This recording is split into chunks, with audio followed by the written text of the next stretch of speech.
जय श्रीमन नारायण दोस्तों, आपका बहुत बहुत स्वागत है। बैसाख का महीना हिंदू कैलेंडर के अनुसार वर्ष का दूसरा महीना होता है। इस महीने में गंगा उपासना, वरुथनी एकादशी, मोहिनी एकादशी, अक्षय तृतीया, बैसाख पूर्णिमा जैसे बहुत ही महत्वपूर्ण त्योहार और व्रत ये मनाए जाते हैं। इस महीने की भी पुराणों में महिमा का वर्णन किया हुआ है। तो चलिए जान लेते हैं कि ऐसे कौन से कार्य हैं जो कि बैसाख के महीने में करने से सुख मिलता है और सारे संकट और बाधाएं दूर हो जाती हैं। धार्मिक मान्यताओं की अगर बात करें तो इस महीने से त्रेता युग की शुरुआत हुई थी। इसी वजह से इसका धार्मिक महत्व और भी अधिक बढ़ जाता है।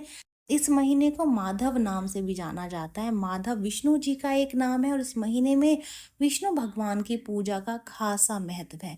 तो बैसाख की अमावस्या पर क्या करें ये जानना बेहद जरूरी है। कर्म, धर्म, स्नान, दान और पितरों के तर्पण के लिए बैसाख का अमावस्या का जो दिन है वो बहुत शुभ और बहुत अच्छा माना जाता है, क्योंकि साल में ये वाली जो बैसाख की अमावस्या है वो एक ही बार आती है। काल सर्प दोष से मुक्ति पाने के लिए भी अमावस्या तिथि पर ज्योतिषीय उपाय किए जाते हैं। पितरों की आत्मा की शांति के लिए भी तर्पण एवं उपवास, व्रत ये सब किए जाते हैं। और किसी भी गरीब व्यक्ति को दान दक्षिणा देना बहुत ही शुभ माना गया है। अमावस्या के दिन पीपल के पेड़ पर सुबह सुबह जल चढ़ाना चाहिए और शाम के समय पीपल के पेड़ पर जाकर के तेल का दीपक जलाना चाहिए। इससे जो भी संकट आपके जीवन में चल रहे हैं वो दूर होते हैं, साथ ही पितरों का आशीर्वाद भी मिलता है और पितृदोष समाप्त होता है। इस दिन यानी कि बैसाख अमावस्या के दिन जलाशय या फिर कुंड में स्नान करें और सूर्य देव को अर्घ दे करके बहते हुए जल में तिल प्रवाहित कर दें। दक्षिण भारत में बैसाख अमावस्या पर शनि जयंती बनाई जाती है और बैसाख अमावस्या पर शनि जयंती भी मनाई जाती है। इसीलिए शनि देव तिल, तेल और फूल ये सारी चीजें चढ़ा करके शनि देव की पूजा करनी चाहिए। उनका पूजन, उनका आराधना, भक्ति करनी चाहिए। बैसाख के महीने में भगवान विष्णु की पूजा का विधान है, यानी कि पूरे महीने में भगवान विष्णु को पूजा जाता है। इस दौरान भगवान विष्णु की तुलसी के पत्ते से माधव रूप की पूजा की जाती है। स्कंद पुराण के अनुसार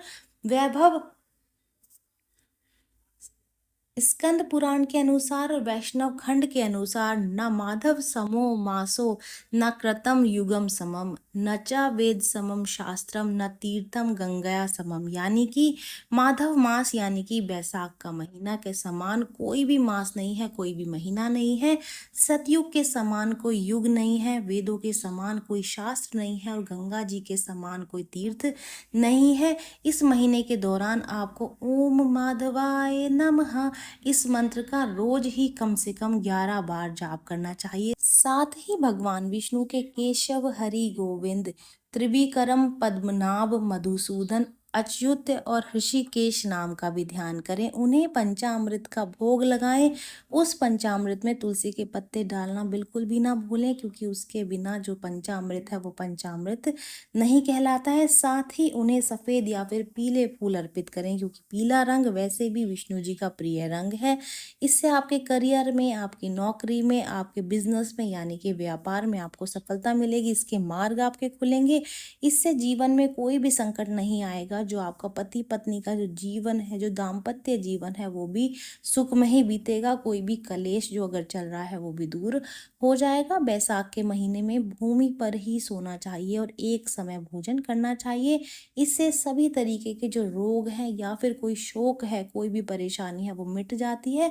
बैसाख के महीने में कोई भी नया तेल ना ही खरीदें और ना ही लगाएं, ये अच्छा नहीं माना जाता। इस महीने में तेल व तेल से बनी हुई चीजें यानी कि तली भुनी चीजों का परहेज करें। बेल का फल खाना बहुत अच्छा माना जाता है। पेट संबंधी सारे रोगों का इलाज जो है वो बेल के फल में छुपा हुआ है। तो आप बेल खा सकते हैं या फिर आप बेल का जूस भी पी सकते हैं। यह आपको लू लगने में, गर्मी से बचाता है। बैसाख के महीने में तेल लगाना, दिन में सोना, कांसे के बर्तनों में खाना खाना, खाट पर यानी कि चारपाई पर सोना, निषिद्ध पदार्थों का खाना, 2 बार भोजन करना तथा रात में खाना, ये 8 बातें आपको त्याग देनी चाहिए। इस पूरे महीने में ये 8 चीजें आपको नहीं करनी चाहिए। बैसाख कथा को जरूर से सुने या फिर पढ़ें और गीता का पाठ इस महीने में जरूर से करें। तो ये पौराणिक कथा इस प्रकार है।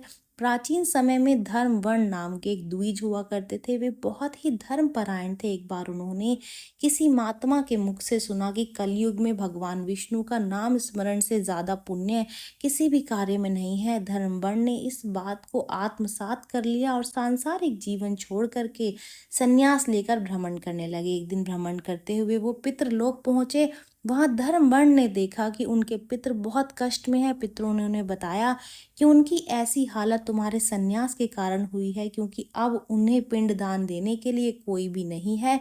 यदि तुम वापस जाकर के गृहस्थ जीवन की शुरुआत करो, संतान उत्पन्न करो, तो हमें राहत मिल सकती है। साथ ही बैसाख अमावस्या के दिन विधि विधान से पिंडदान करो। धर्मवर्ण ने उन्हें वचन दिया कि वो उनकी इच्छाओं की पूर्ति जरूर करेगा। इसके बाद धर्मवर्ण ने सन्यासी जीवन छोड़ करके दोबारा से सांसारिक जीवन को अपनाया और बैसाख अमावस्या पर विधि विधान से पिंडदान करके अपने पितरों को मुक्ति दिलाई। ये जानकारी यहीं तक ही। उम्मीद है दी गई जानकारी आपके काम आएगी और आप इसका लाभ उठाएंगे। जो लोग वीडियो देख रहे हैं, वीडियो को लाइक कर दीजिए, चैनल को सब्सक्राइब कर दें, नोटिफिकेशन बेल को दबाना बिल्कुल भी ना भूलें, क्योंकि यहाँ पर इस तरीके की महत्वपूर्ण जानकारियाँ मिलती रहती हैं। तो चलिए मिलते हैं नई वीडियो में नई जानकारी के साथ। जय श्रीमन नारायण दोस्तों, जय श्री कृष्ण।